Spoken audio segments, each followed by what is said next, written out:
دنیا جہاں میں حاجی صاحب کے ساتھ ہم پھرے 150 سے زیادہ ملکوں میں، کہیں کسی جگہ کسی ایئرپورٹ پہ 1 منٹ سے زیادہ وقت نہیں لگتا تھا ہمیں گزرنے میں.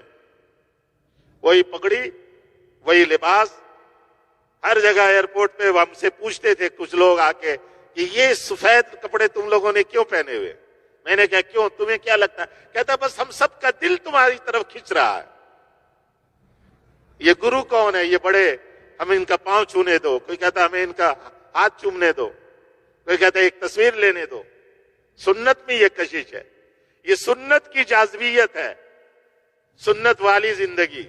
ہمارے ایک صاحب اپنے 2 ملازم کے ساتھ ایک ملک میں گئے، وہاں اس ملک میں بڑی تلاشی لیا جاتا تھا ایئرپورٹوں پہ. تو وہ 2 ملازم جو ہے وہ اس ملک کے لباس پہن کر اور بار بار اپنے مالک سے کہیں کہ صاحب آپ بھی اگر ہماری طرح لباس پہن لیتے تو اچھا ہوتا، آپ کی وجہ سے ہمیں وہاں تاخیر ہو جائے گی. وہ مالک جو ہے شلوار کرتا اور ٹوپی، داڑھی بھی اس کی پوری تھی. وہ کہے یار اللہ مالک ہے، کوئی بات نہیں. یہاں سے جاتے ہوئے اس نے حاجی صاحب سے کچھ دعائیں وغیرہ پوچھ لی تھی. حاجی صاحب نے دعائیں بتلا دی تھی کہ یہ دعا پڑھتے رہنا. وہ اپنا دعائیں پڑھتا گیا. کہتا ہے جب وہاں ہم پہنچے، وہ ہر تھوڑی دیر بعد آ کے کہیں کہ صاحب آپ اگر لباس بدل لیتے، ہمارا والا ہمارے پاس ہے، ایک سوٹ پہن لیں. وہ کہتے نہیں یار اللہ مالک، اللہ مالک، اللہ مالک. کہتے وہاں پہنچ گئے.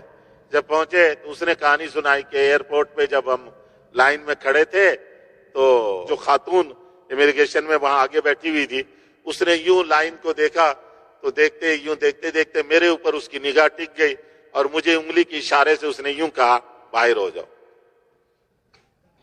باہر ہو جاؤ. تو اب وہ جو میرے دونوں ساتھی تھے سوٹ والے، وہ ان کے مینیجر تھے اور ان کے پاس نیشنلٹی بھی کسی اور ملک کی تھی، پاکستانی نہیں تھی. اس کے پاس تو پاکستانی. کہنے لگا کہ وہ دونوں بڑے پریشان ہو گئے کہ وہ صاحب کو تو اب لے گئے، پتہ نہیں اب کتنا دیر اوور کریں گے.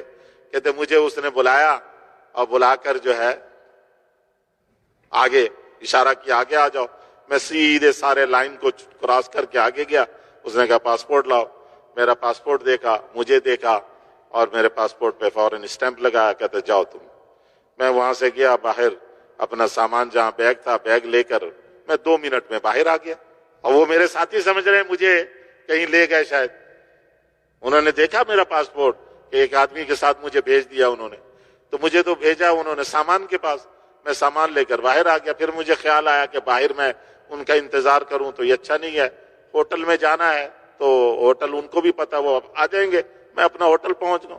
وہ گھنٹوں بعد آئے اور آ کر سر ان کے جھکے ہوئے، کیونکہ ان کا تو سارے کپڑے شپڑے اتور کے انہوں نے پوری اچھی طرح جیسا وہ لیتے تھے وہ اس طرح انہوں نے ان کی تلاشی لی، مشینوں میں گزارا، پتہ نہیں کیا کچھ کیا ان کو. تو میں نے اسے کہا، میں نے کہا یہ تیرا کمال نہیں ہے. وہ مجھے کہانی سنا رہا تھا کہ یہ ہوا اور وہ شرمندہ. اسے نے کہا میں نے تجھے کہا نہیں تھا کہ اللہ مالک ہے؟ تجھے پتہ ہی نہیں کہ ان لباس میں کیا طاقت، حضور صلی اللہ علیہ وسلم کی سنت لباس میں کیا قوت، کیا کشش ہے. اس عورت کو کیا تھا کہ پورے لائن میں سے ایک آدمی کو باہر نکال کے اپنے پاس بلا رہی. حضور کی سنت داڑھی میں کشش ہے، حضور کے لباس اور ٹوپی میں کشش ہے، جاذبیت ہے. یہ دلوں پہ قبضہ کر لیتی یہ سنت لباس.